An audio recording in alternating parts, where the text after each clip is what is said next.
Ang nakaraan na hulog ang ating mga lettuce dahil natumba ang pipe at nasira din ang ating pump.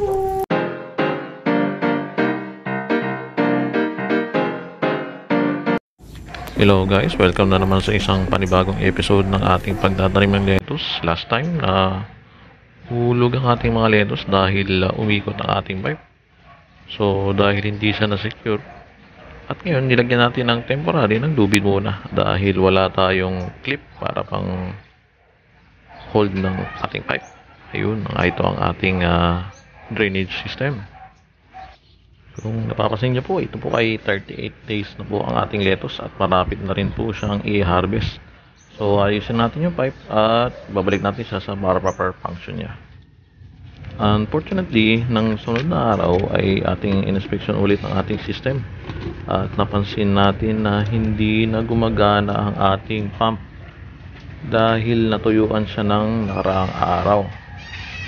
Ngayon, nag-check natin siya kung ano pwede natin gawin, pero luckily meron akong spare na water pump para palitan ito. So ganun na nga yung ating gagawin. So ang gagawin natin ay tatanggalin muna natin ang ating water pump sa system. Kung napapansin nyo, hindi po nakafix ang ating mga pipes, pero tight po siya na hindi siya magli-leak.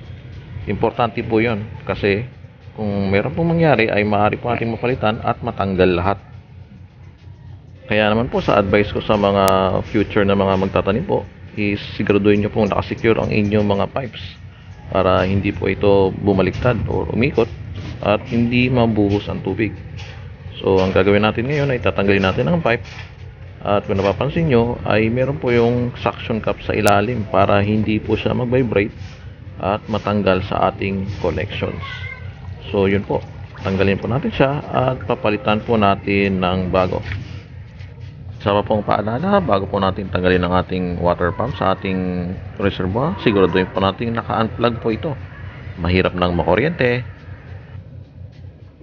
So ito na po yung luma nating water pump na hindi na gumagana. In-inspection natin at hindi na po talaga siya gumagana dahil nabali po yung kanyang rotor sa loob. So ang gagawin po natin ay ililipat po natin ang ating connection sa bagong water pump. At napapansin nyo po, medyo mahirap po tanggalin. At isa pa pong advice sa ating magtatanim na gamit ang water pumps for circulation, lagi po kayong may extra pump just in case na masira agad ang inyong water pump. Importante po yun dahil once na masira po ang circulation ng ating nutrients sa lettuce ay maapektuhan po ang kanilang paglaki. So yun na nga, at ilipat na lang natin yung connection sa kabila dahil lang hirap tanggalin at i-fix na natin yun at ibabalik natin sa ating reservoir. At ito na po yung ating bagong water pump at ilalagay natin at i-realign sa ating connection para na magamit na natin ulit. So siguraduhin po natin na maayos po ang pagkakabit ng ating water pump sa ating pipe system para naman ay maganda ang circulation at makabalik ang nutrients sa ating reservoir ng maayos. Pag bibili po kayo ng mga water pump, siguraduhin nyo po yung suction sa ilalim ng base ng water pump ay gumagana. Importante po yun para maiwasan yung vibration sa pump at hindi siya makalas sa ating water system.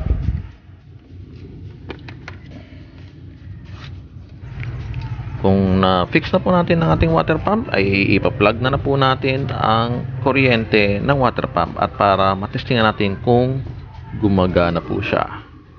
At ayun na po, nagsimula na po siyang gumana ng sinaksak ko sa ating kuryente. Kung napapansin nyo po ay may nagpo-produce po na bubble sa ating reservoir. Yang pong kinabit ko ay binturi po yan. Yan po ay nagbibigay ng additional oxygen sa ating nutrients. So mura din po yan at mabibili sa Lazada at Shopee. So i-check na po natin kung lahat po ng ating mga pipes ay mayroong tubig para naman mapasigurado na lahat ng lettuce ay nakakatanggap ng nutrients. At ngayon po ay pang 39 days na ng ating lettuce at marapit na po siyang i-harvest. 45 po ang maximum ng ating lettuce, pero i-harvest po natin siya ng mas maaga para maiwasan po yung pagkapait nito.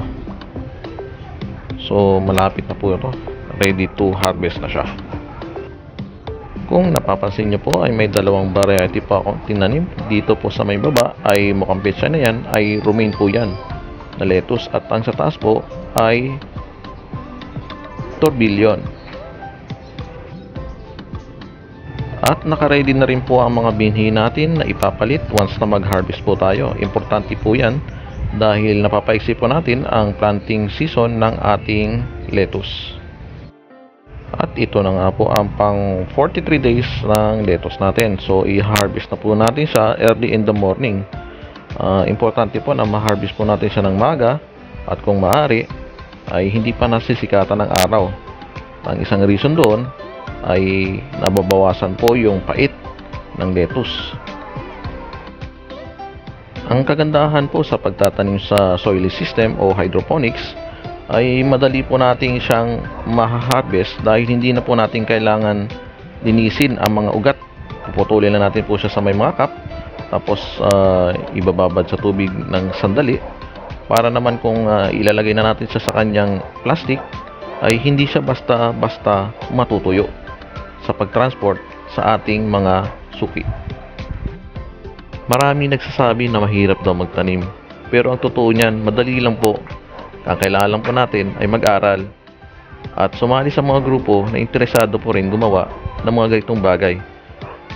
Doon po malalaman natin ang mga techniques at mga advices na pwede nating makuha sa pagpapatubo sa hydroponics.